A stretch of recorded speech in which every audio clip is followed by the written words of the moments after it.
Hi friends, இதில் நீங்கள் யாராவது பார்த்துட்டு இருந்தீங்கன்னா என்னுடைய சேனலுக்கு சப்போர்ட் பண்ணுங்கள். எனக்கு உண்மையை சொல்லப்போனால் லைவ் போடுறதுல உடன்பாடு கிடையாது. ஆனால் யூடியூப்பே அப்ரோச் எப்படி என்ன சொல்கிறாங்கன்னா, கொஞ்சம் லைவ் போட்டால் தான் சேனலில் வந்துட்டு கொஞ்சம் ரீச் ஆகும், ஆடியன்ஸ் வந்துட்டு நம்மளுக்கு அவங்களுக்கு பிடிக்கும் அப்படிங்கிற மாதிரி, ஆடியன்ஸுக்கு பிடிக்கும் அப்படிங்கிற மாதிரி சொல்கிறாங்க. அது எனக்கு எப்படின்னு தெரியலை. ஆனால் நான் ரொம்ப வீடியோஸ் போடுறேன். யாரும் அதை பார்க்க மாட்டாங்க. ஏன்னா மோஸ்ட்லி பெரிய யூடியூபர்ஸ் அந்த மாதிரி பார்க்குறாங்க.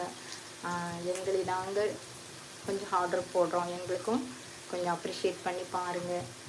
ட்ரை பண்ணுறோம், ட்ரை வின்ஸ் தி ரேஸ் அப்படிங்கிற மாதிரி. சரி, நாங்களும் ட்ரை பண்ணுறோம். எங்களுக்கும் சப்போர்ட் பண்ணுங்கள், எல்லாருக்கும் சப்போர்ட் பண்ணுங்கள்.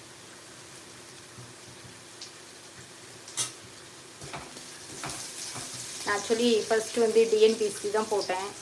படிக்கிறதுக்கு யாருக்குமே அவ்வளோ விருப்பம் கிடையாது போல். அது நான் ரொம்ப நாள் போட்டேன், கஷ்டப்பட்டு அதை எடிட் பண்ணி போடுவேன். ஆனால் அது யாருமே பார்க்குறதே இல்லை. சரி, அதுக்கப்புறம் ஒன் பை ஒன்னாக கடைசியில் குக்கிங்கில் வந்து ஃபினிஷ் பண்ணியிருக்கேன். பார்க்குறவங்க லைக் பண்ணுங்கள், ஷேர் பண்ணுங்கள், என்னுடைய குக்கிங்கை அப்ரிஷியேட் பண்ணுங்கள்.